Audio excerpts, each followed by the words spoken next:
Right, next guest is known as a powerhouse. She's worked across 4 continents as a strategic advisor, led a $1 billion business here in Dubai, and is, of course, the host of the podcast When Women Win. Put my teeth in for that one. Female role model, sharing her inspirational stories and practical tools for business success. Please welcome to the show our guest co-host today, Rana Nawas. Thanks so much indeed for being with us. Thank you for having me. Why, congratulations on the podcast. Thank Huge you. success as well. But why was it the right time to launch the podcast? You know, I'd been the head of the GE Women's Network, so I worked at GE for a very long time, and I was the head of that network for a few years. I ran a Dubai-wide business women's network, and you know, the problem that keeps coming up, I mean, there's many barriers to women rising, right?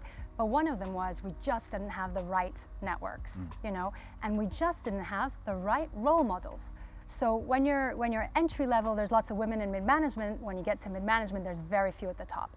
And so in my own little way, this was a problem that I wanted to solve, which is help women all over the world have access to role models, hear from them, learn from them, and women from around the world, different experiences, different industries, and that's what the podcast helped me to do. So off the back of that, what is your future vision for the podcast? So I did When Women Win. I started it in 2017, and very few people knew at the time what a podcast was, myself included, actually. I was learning on the job, if you will. And I put in a lot of, it was really a labor of love, and every episode took a lot of my time. And so I did that for 4 years. And then in the middle of 2021, I went back to full-time work, which is why I had to stop. But the big news is, which I'm excited to announce on this episode of DXP today, is that after much deliberation and soul searching, I've decided to restart When Women Win, and we'll be launching the next version of When Women Win in 2025. Exciting stuff. Yeah, thank you. Rana, I'm planning to start my own podcast, so I need all the tips from you. But before that, I want to ask you a little bit more about what would you say are some of the key issues that women face that you will be addressing on your podcast? I think the important thing to remember is that not every woman's experience is the same. So there is such a gamut of experiences in the workplace. Even if you're an entrepreneur, you won't have the same experience as other entrepreneurs, whether you're in corporate. So this was a bit of my awakening in GE when I was asked very strongly to lead the GE Women's Network. And I was like, why? Why do we need this? But when I did, and I became this sort of lightning rod for 700 women across the region, I realized that women, even in the same building as me, were having very different experiences to me.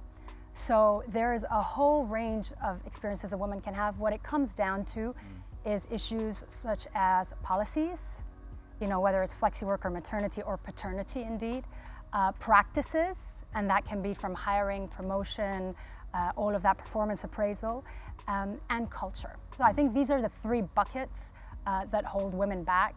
And maybe sort of underpinning it all is I hate to call it the burden of care, but COVID has shown us that women do more than twice as much unpaid work as men, whether that's in the office actually, like organizing Christmas parties or mentoring others, or in the home, like online learning and things like that. So these are a few of the things that hold women back. We mentioned there that you obviously mentor and you obviously advise many out there at the moment. I mean, where does it start with a company as well? Does it have to start from the very top? Do you have to change the culture of a company to make sure that the more resources are available for women to flourish in their various roles? Yes, you do start at the top. I think tone at the top, what we call it, is vitally important. So nothing happens without tone at the top. But the reality is that tone at the top is not enough. Right. Okay, so I read this amazing book, which was actually the genesis of When Women Win, written by a professor at Harvard, Professor Iris Bonet, called What Works? Gender Equality by Design. And her premise is that we can't, rewire our primal biases with a 2-hour or 2-day, inclusion workshop, right? Yep. We are wired this way. It's primal. We have unconscious bias. Every person does. And this is sort of what I was talking about, practices. This is how it manifests in our hiring practices. This is the problem. And so what she says is, yes, we absolutely need tone at the top. We need to drive a culture of inclusion and all of this. But what do we do along the way? We need to change processes that circumvent human bias. And that's fundamentally important. Okay. Rana, I'm interested to know a little bit about your personal journey. Obviously, you were initially in corporate and then you've obviously moved into being an entrepreneur. Could you just tell us a little bit about that? And has your work in corporate influenced how you work as an entrepreneur? Ooh, very much. Very much it has. And you know, and for people actually who want to be entrepreneurs and they want to become entrepreneurs straight out of college, I'm like, why? There's no rush. I mean, I get it. It's very attractive and spicy and, you know, energetic and all of that. But I personally gained a lot by working in corporate. You know, I got training, well, first of all, just even fundamental training. Nobody's going to train you when you're out on your own, right? But we get to practice things like negotiating. You're negotiating for your next job. You're negotiating for resources from the company. You know, you get to learn how to pitch. You get to learn public speaking. You're presenting to your superiors. You have to learn leadership skills. You're working with a team. You're trying to, you know, all the resources have different, you know, the people in your team have different priorities. How'd you get them to work for you, to pull in your direction?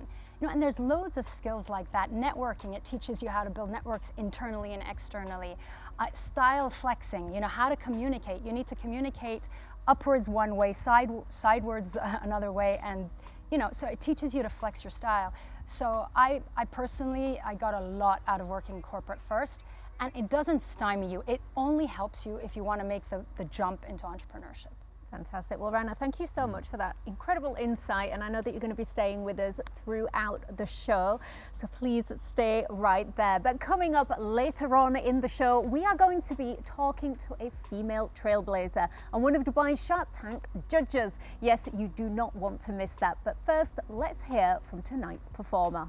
Hey, guys, we're version 3. We're going to be performing Top of the World by Carpenters, so stay tuned.